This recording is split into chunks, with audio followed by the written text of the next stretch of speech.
Breaking news in Plantation right now where several bodies were pulled from canals. Yeah, Laura Rodriguez is live near one of those canals with what we've learned so far. Laura. Uncover the decades-old mystery of Doris and Caren Wurst, a mother and daughter who vanished without a trace in 1974.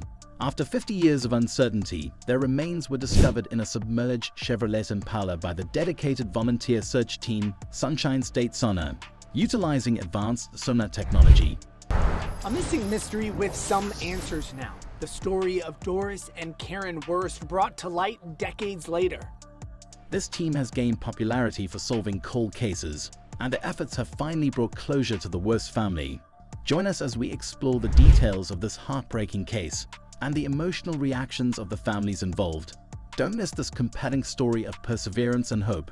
The remains found in a plantation, Florida Canal, are believed to be those of Doris and Caren Wurst, a mother and her daughter who disappeared 50 years ago.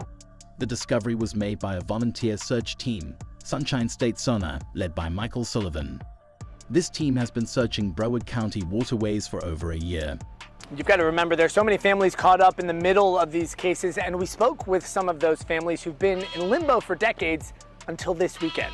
The important work diver teams are doing. The remains were found inside a Chevrolet Impala, which was submerged near Broward Boulevard and Nob Hill Road.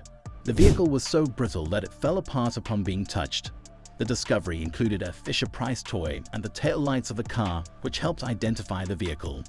The BSO dive team recovered the skeletal remains along with the child's toys and clothing, which were almost intact despite the passage of time. This meticulous recovery was possible because all the windows of the vehicle were rolled up, preventing the remains from floating away. In addition to this discovery, the volunteer team also found a Buick in a nearby lake containing the remains of an 83-year-old man who was reported missing in 2004. They are telling me 3 bodies have been recovered from canals. The canal that I am standing at, they have recovered the bodies of 2 people, a woman and a 4-year-old girl. How did the volunteer search team find the vehicle in the canal? The volunteer search team, Sunshine State Sonar, found the vehicle in the canal using sonar technology.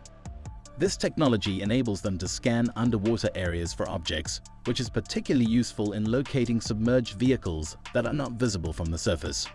The team has been actively searching waterways in Broward County, which led to the discovery of the Chevrolet Impala containing the remains of Doris and Caren Wurst. Covering a plantation canal, the volunteer search team believes to have found the remains of a mother and her daughter who vanished 50 years ago. Take a look at these heartbreaking pictures. You're going to see here they have pictures of clothes and toys of that 3-year-old. How did the families react when they were informed about the discovery?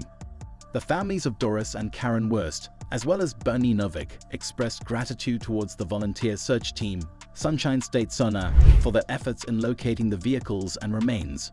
20 years ago at this time, we were down in Florida looking for the car. The families were thankful for the closure provided by these discoveries, which ended decades of uncertainty about their loved ones' whereabouts. The identification process was still ongoing, with the authorities working on confirming the identities through DNA and dental records. There you have it, folks. I'm Waterfront Gurus, and I'm out.